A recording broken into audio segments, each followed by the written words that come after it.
Hello out there, we're on the air here in York Cemetery in North York, Ontario. On today's Hockey Heroes of History, we have probably one of the most famous hockey players ever, four-time Stanley Cup champion and Hockey Hall of Famer, Tim Horton.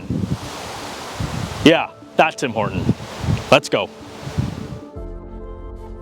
And here we are, Tim Horton, whose name is actually Miles Gilbert. That's what the MG stands for. And as you can see, others have paid their respects with coffee cups and hockey pucks.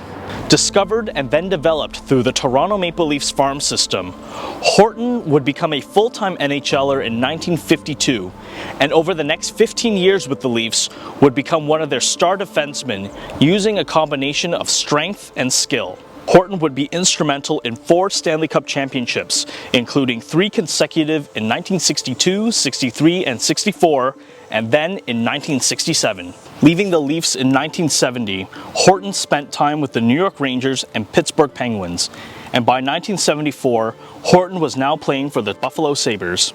After finishing a game against the Leafs in Toronto, Horton decided to make the hour-and-a-half drive across the border back to Buffalo, and while driving on the QEW, lost control of his Di Tommaso Pantera and was killed in a single car accident. He left behind his wife Lori and 4 young daughters. Post-mortem discovered that Horton had not been wearing a seatbelt and found stimulants and alcohol in his blood. Horton would then be inducted into the Hockey Hall of Fame in 1977, posthumously. Horton's legacy lives on, having his number 7 honored and now retired by the Toronto Maple Leafs, and his number 2 retired by the Buffalo Sabres, and being included on the Leafs Legends Row, and of course being the namesake of the iconic Tim Hortons coffee.